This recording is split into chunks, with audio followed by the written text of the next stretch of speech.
Assalamualaikum warahmatullahi wabarakatuh. Salam sejahtera bagi kita semua. Perkenalkan, nama saya Nur Hayati Panga.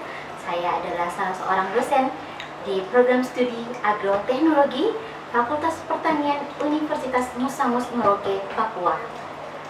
Bidang keahlian saya adalah pemuliaan tanaman, dan di program studi agroteknologi saya dipercaya untuk mengampu mata kuliah yang terkait dengan bidang pemuliaan tanaman.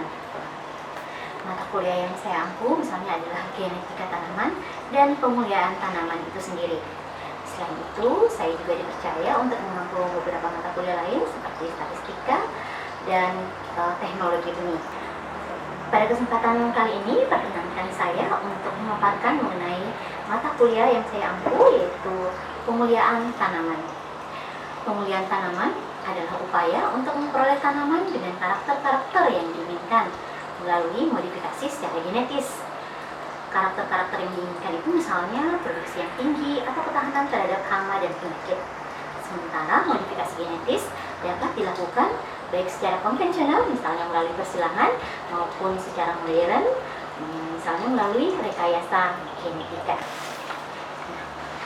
Nah, pada mata kuliah pemuliaan tanaman, mata kuliah ini adalah mata kuliah wajib yang disajikan pada semester 3 di program studi agroteknologi dan bersifat wajib bagi mahasiswa. Mahasiswa yang mengambil mata kuliah ini adalah para mahasiswa yang telah berhasil lulus pada mata kuliah genetika tanaman yang menjadi syarat untuk mengambil mata kuliah pemuliaan tanaman. Adapun mata kuliah pemulihaan tanaman ini bertujuan untuk meningkatkan pengetahuan dan keterampilan mahasiswa. Pengetahuan yang diharapkan dapat diperoleh mahasiswa adalah berbagai teori dan konsep biologi tanaman yang terkait dengan pemulihaan tanaman, kemudian mampu meningkatkan kemampuan mahasiswa untuk menganalisis dan memilih metode pemulihaan tanaman yang tepat sesuai dengan sifat biologis tanaman, memahami dan merancang program pemulihaan tanaman, hingga prosedur pelepasan varietas, produksi, dan distribusi benih.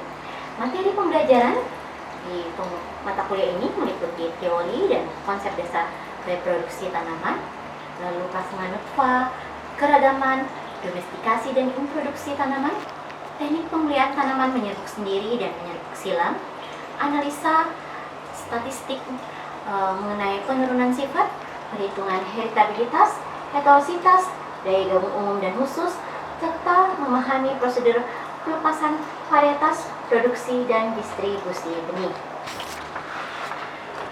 Adapun capaian pembelajaran dalam mata kuliah ini adalah: pertama, mahasiswa mampu menjelaskan berbagai teori dan konsep biologis dan bioteknologi terkait pemulihaan tanaman. Mahasiswa diharapkan mampu menganalisis kaitan antara sifat biologis tanaman, plasma nutfah, konsep domestikasi dan introduksi dengan pemulihaan tanaman. Mahasiswa diharapkan mampu menerapkan analisa matematis dan statistik untuk menghitung dan prediksi fenotipe hasil pemulihaan tanaman.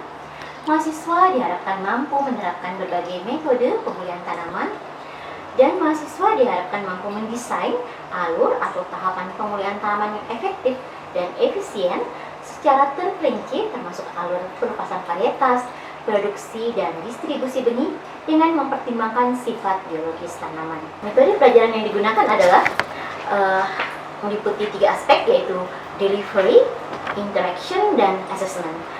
Dalam delivery, penyampaian mata kuliah meliputi kuliah, diskusi kelompok, penugasan, praktikum, presentasi yang dilakukan oleh mahasiswa.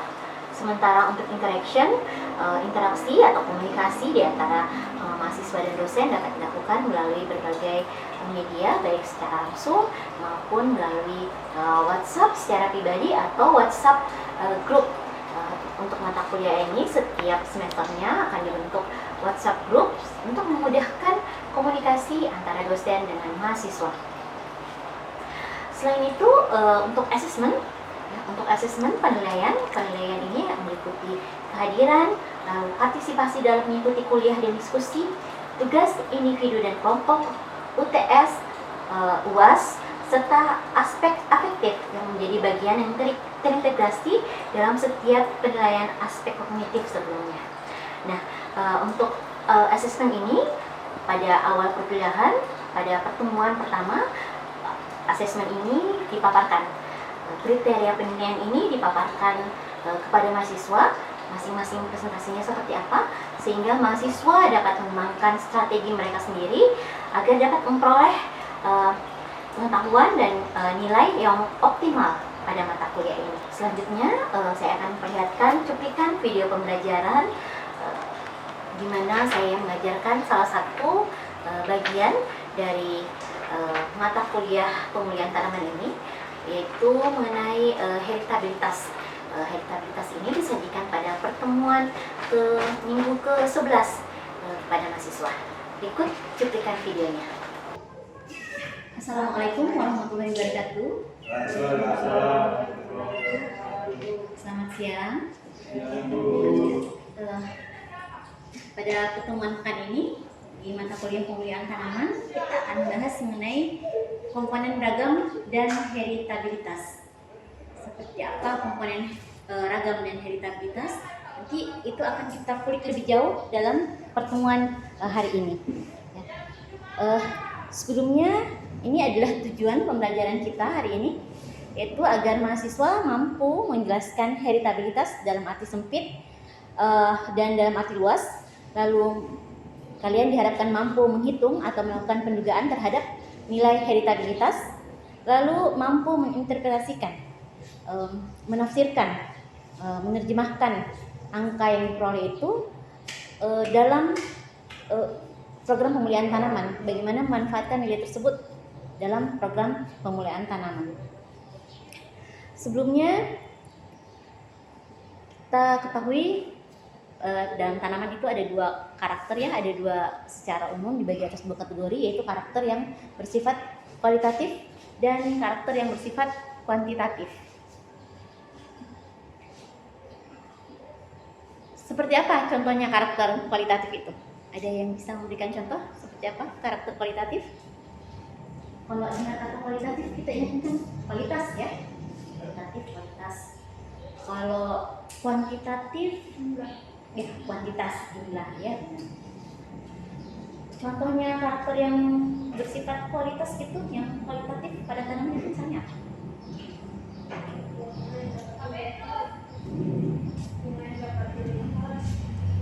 Warna yang dapat dilihat, benar, ya.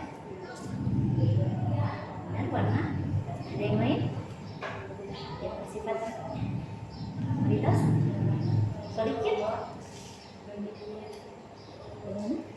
Bentuk buah ya, benar. Buah ya.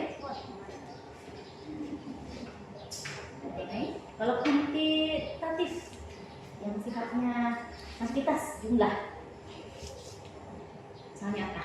Berat buah. Berat buah ya, benar. Dan Kulit tanaman ya. Ini adalah ciri-ciri dari karakter kualitatif dan karakter kuantitatif ya. Misalnya cara membedakan, kalau kualitatif itu ada atau tidaknya gejala, misalnya tahan atau enggak, ya, warna hitam atau putih. Kalau kuantitatif dapat diukur, sentimeter, gram, berbeda secara gradual, bisa diberi skala gitu ya. Lalu contohnya kualitatif itu adalah bentuk buah, warna buah. Sedangkan kalau kuantitatif adalah buah, panjang buah. Selain itu yang mengendalikan adalah membedakan adalah gen yang mengendalikan kedua sifat tersebut. Kalau sifat kualitatif dia dikendalikan oleh gen mayor, ya, gen mayor. Sedangkan pada karakter kuantitatif dia dikendalikan oleh gen minor. Kualitatif dia sedikit atau tidak dipengaruhi oleh lingkungan. Sementara yang kuantitatif pengaruh lingkungannya itu besar. Misalnya warna bunga mawar ya, misalnya bunga mawar yang bunganya berwarna merah ketika ditanam di lahan yang kurang subur, tetap warnanya akan merah biasanya ya, merah ya. Mungkin ukuran bunganya lebih kecil, mungkin tinggi tanamannya lebih pendek gitu ya. dibandingkan dari tanah yang subur, tapi warna merahnya tetap. Itulah yang disebutkan kenapa pengaruh lingkungannya itu sedikit. Lalu ada jumlah gen yang mengendalikan. Kalau kualitatif itu gen yang mengendalikan itu sederhana, satu atau dua gen. Sedangkan kuantitatif itu kompleks atau banyak gen. Lalu sebarannya juga ya, kalau kuantitatif dia bersifat diskrit, sementara kuantitatif bersifat kontinu. Pengujian kualitatif dapat dilakukan dengan menggunakan si kuadrat, sedangkan kuantitatif dengan rataan varian bahan baku secara statistik.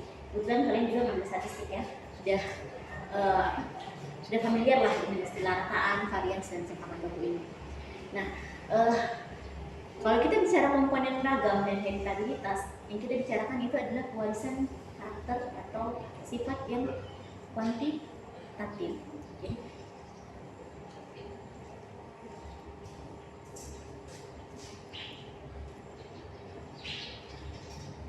Jadi pewarisan sifat atau faktor kuantitatif itu kita tahu kan, kalau fenotipe itu hasil dari apa? Fenotipe hasil dari interaksi antara gen dan lingkungan ya. Satu tanaman itu kalau kita melihat fenotipenya ya, misalnya batangnya tinggi, daunnya lebar, jari-jari. Karakter fenotipe, karakter yang tampak itu adalah hasil dari interaksi antara ragam genetis dengan ragam lingkungan ya. Kalau kita simbolkan ya, ragam fenotipe, varian atau ragam itu bisa disebut dengan varian. Ragam fenotipe atau varian, simbolnya bisa menggunakan simbol varian P ya, atau bisa juga menggunakan simbol ragam statistik, simbol ragam ya. Ini pangkat 2 ya, pangkat 2. Ragam lingkungan, ragam genetik, ragam aditif, dan ragam dominan. Ini adalah komponen ragam yang ada di dalam tanaman, makhluk hidup secara umum ya, bukan hanya tanaman sebenarnya. Jadi varian ragam fenotipe ya, atau varian fenotipe itu merupakan hasil penjumlahan antara ragam genetik dengan ragam lingkungan. Ini environment, lingkungan. Nah, sementara ragam genetik sendiri, ragam genetik itu dia juga terdiri atas beberapa ragam ya, ada beberapa ragam, yaitu ragam aditif, ragam dominan, dan ragam epistasis. Ragam aditif dan ragam dominan ini inilah yang paling banyak mempengaruhi ragam genetis. Sementara ragam epistasis ini dia sangat sedikit sebenarnya mempengaruhi ragam genetis, sehingga seringkali itu diabaikan ragam epistasis ini. Nah, apa sih ragam aditif? Apa itu ragam aditif? Ragam aditif itu kalau diilustrasikan ya, misalnya nih, tanaman padi dikendalikan padi ini, misalnya dia genotipenya genotipe X besar, Y besar, Y besar. Ini misalnya dia produksinya 10 ton per hektar, produktivitasnya 10 ton per hektar. Masing-masing dari gen ini ya, dia menyumbang, berkontribusi terhadap produksi. Misalnya X ini dia berkontribusi 3 ton, X ini 2 ton, Y besar 3 ton, dan Y besar lagi 3 ton. Kalau dia genotipenya X kecil, Y kecil ya, yang resesif, maka ini produksinya hanya tinggal 5 ton. X kecil dia menyumbang menjadi 1 ton. Y kecil ini 1,5, Y kecil ini 1,5. Nah, ketika terjadi kesilangan, lalu muncul individu yang genotipenya seperti ini,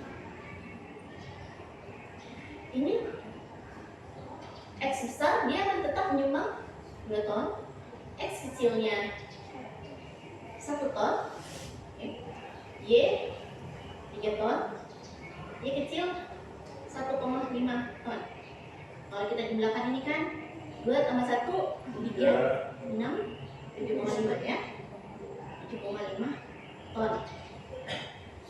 Jadi setiap gen ini dia berkontribusi terhadap komponen produksi. Semakin banyak, jika di dalam satu individu semakin banyak gen yang dominan terkumpul, misalnya X besar, Y besar, Y kecil, maka produksinya akan jauh lebih tinggi dibandingkan jika gen resesif ini terkumpul. Jadi semakin banyak gen aditif di dalam individu itu yang bersifat dominan, maka produksinya akan semakin baik. Jadi setiap penambahan gen X dengan gen Y itu akan berkontribusi terhadap produksi ya. Dia akan kuantitas produksinya akan semakin meningkat. Dia akan berkontribusi terhadap karakter yang muncul. Ya. Sementara kalau gen dominan ya, jika dia dalam model seperti ini, kalau gen dominan ini ya, dia akan tetap 10 ton. Karena gen dominan X dia akan menutupi gen resesif X kecil. Gen dominan Y besar akan menutupi gen resesif Y kecil. Nah, itu kalau kita bicara gen dominan, itu bedanya dengan gen aditif. Sementara untuk epistasis biasanya itu diabaikan ya dalam perhitungan ragam genetik. Ragam epistasis itu dapat diabaikan. Nah,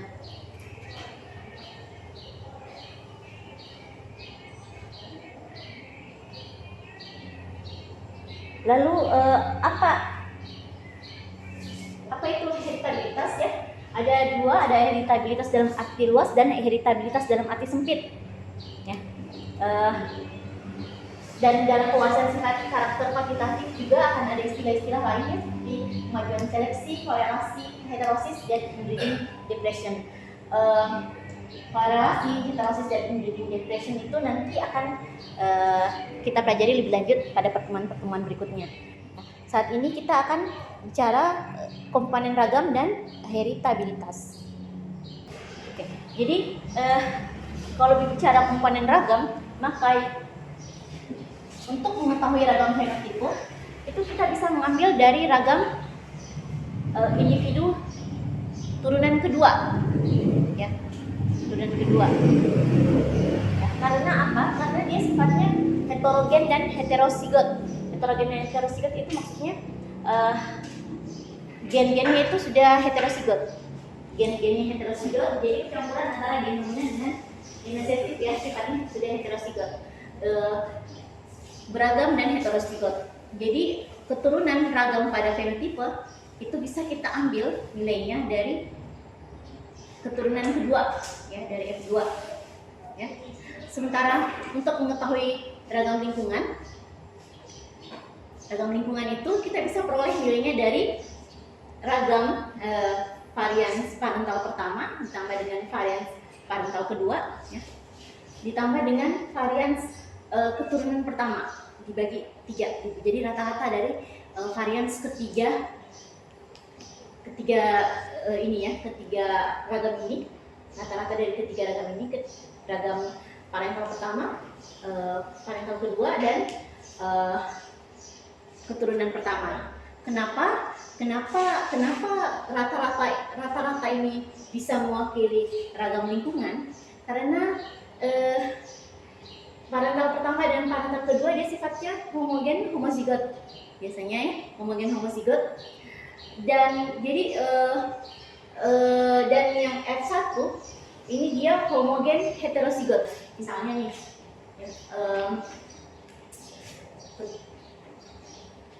tinggi tanaman ya, misalnya tinggi tanam atau panjang daun lah, tinggi tanaman lah. Misalnya tuku A dia misalnya ini untuk tanaman padi ya. Padi kita mau mendapatkan si tetua pertama ini batangnya tinggi. Batangnya tinggi, produksinya banyak. Tapi karena batangnya tinggi, tanamannya gampang lebah. Ya. Tapi produksinya bagus. Kita butuh sifat produksinya yang bagus. Kita mau memperbaiki sifat batang yang terlalu tinggi ini. Jadi kita kawinkan dengan ketua lain yang batangnya lebih pendek. Ya. Hasilkanlah turun pertamanya seperti ini kan. Ini yang dimaksud dengan homogen homozigot dan homogen heterozigot. Karena kalau yang tetua pertama, dia pasti akan homogen, semuanya sama dan homozigot. Besar. Tetua keduanya juga seperti itu. Dia homogen, kecil, homozigot sama kan. Nah, kalau ini dia homogen, karena semua keturunannya ini berapapun jumlah keturunannya pasti kombinasi gennya seperti ini kan.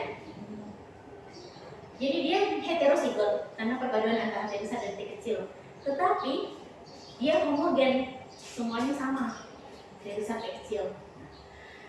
Sehingga hasilnya penampakan tanaman dari sini, tinggi tanaman berapapun tinggi tanaman yang muncul, itu bisa dipastikan, ya bisa dipastikan bahwa itu adalah karena pengaruh dari lingkungannya.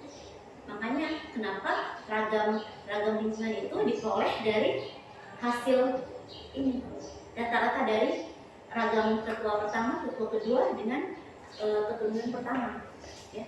Karena misalnya tingginya 50 cm, karena secara gen kan mereka semua sama tuh tanaman itu. Jadi rata-rata yang muncul itu, seragam yang muncul pasti karena pengaruh lingkungan, ya.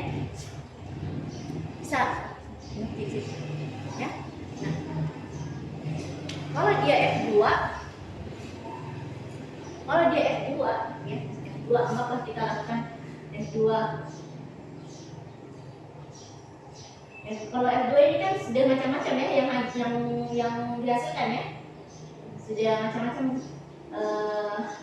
genotipe yang dihasilkan sudah macam-macam ya. Makanya dia disebutnya heterogen. Heterogen dia bervariasi. Terus heterozigot, ya ini heterozigot, ada yang heterozigot nih, ya ada T besar, T kecil, T besar, T kecilnya. Ya. Jadi kenapa keturunan kedua, ragam keturunan kedua ini yang diambil menjadi ragam fenotipe? Karena pasti yang ini adalah hasil perpaduan antara gen sama lingkungan, ya. Kan fenotipe ini kita bicara fenotipe, ini pasti sudah hasil antara gen dengan lingkungan. Nah yang kita mau cari ini ragam genetik. Ragam genetik ini kan kita nggak tahu, kan? Kalau fenotipe, ragam fenotipe kita bisa tahu. Ragam lingkungan kita bisa tahu, ya dengan angka-angka tadi. Nah, ragam genetik ini yang kita nggak tahu. Bagaimana caranya kita tahu ragam genetiknya? Tadi kan fenotipe itu kan hasil penyebelahan antara genetik, faktor genetik dan lingkungan, ya. Jadi kalau genetik berarti dia tinggal di program, ya. Jadi varian genetik adalah varian fenotipe dikurang dengan varian lingkungan, ya. Lalu ada yang disebut dengan ragam aditif dan ragam dominan. Kalau kita bicara ragam aditif, rumusnya seperti ini ya. Jadi dia ragam populasi F2 dikurang dengan ragam backcross turun pertama dengan backcross kedua. Sementara untuk ragam dominan dia adalah ragam genetik dikurang dengan ragam aditif. Nanti kita lihat bagaimana modelnya seperti apa. Nah, itu tadi kita bicara ragam. Lalu heritabilitas itu apa?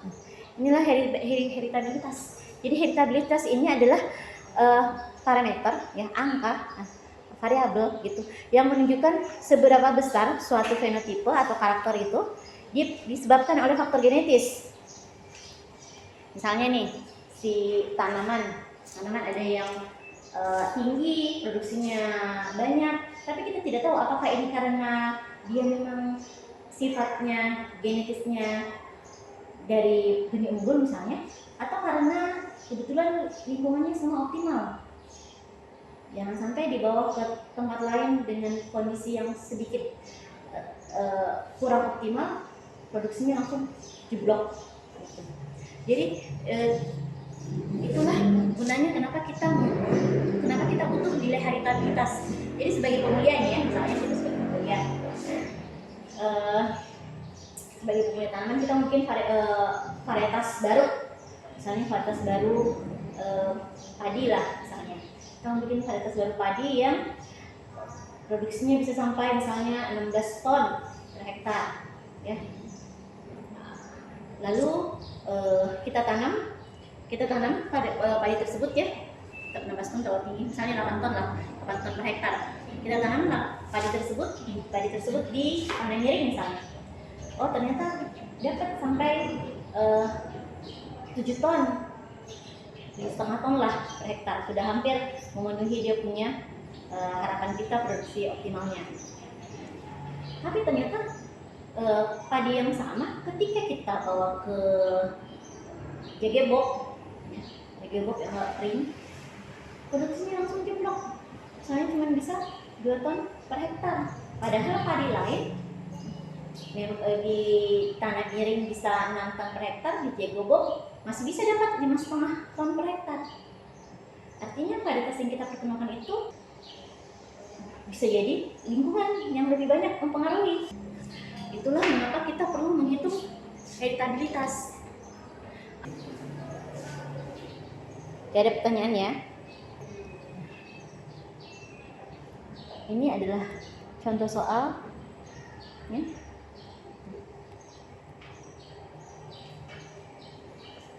Jadi bagaimana kita menentukan nilai ragam fenotipe, lalu ragam lingkungan, ragam genetik, ragam aditif, lalu heritabilitas dalam arti luas dan arti sempit. Ini hasilnya. Nanti ibu akan mengasihkan tugas untuk kalian kerjakan ya, kalian hitung. Lalu tinggal kita masukkan ke dalam rumus. Heritabilitas dalam arti sempit adalah perbandingan antara varian aditif dengan varian fenotip. Ya. Dikali 100%, hasilnya dapat 28,2%. Bagaimana menginterpretasikannya? Ingat ya, tadi sudah ada range-nya ya. Kalau di atas 50% dia tergolong sudah tinggi ya. Kalau dia udah tinggi, maka seleksi masih efektif dilakukan pada karakter panjang daun ya. Karena nilai heritabilitasnya tinggi. Sebaliknya kalau nilai heritabilitasnya masih sempit, rendah ya, heritabilitas dalam arti sempitnya rendah, artinya seleksi sebaiknya dilakukan pada generasi lanjut. Jadi nilai heritabilitas dalam arti luas ini berarti efektif dilakukan berdasarkan karakternya ya, karakter panjang daunnya. Berarti kita bisa seleksi berdasarkan karakter panjang daun. Nah, tetapi kapan dilakukannya seleksi itu? Sebaiknya kita lihat hasil dari heritabilitas dalam arti sempit, sebaiknya dilakukan pada generasi lanjut ya, pada generasi F6 atau F7 seperti itu. Sampai di sini ada pertanyaan? Tidak ada pertanyaan, jelas ya? Ya, demikian pertemuan kita hari ini. Tadi ibu sudah memberikan tugas ya. Jadi tugasnya silakan dikerjakan dan dikirimkan lewat email. Udah tahu semua kan email ibu? Kirimkan saja lewat email ya. Ditunggu sampai sebelum kelas minggu depan. Ya, baik. Terima kasih. Assalamualaikum warahmatullahi wabarakatuh. Demikian video pembelajaran yang kami lakukan di ruang kelas untuk mata kuliah pemulihan tanaman. Sekian dan terima kasih.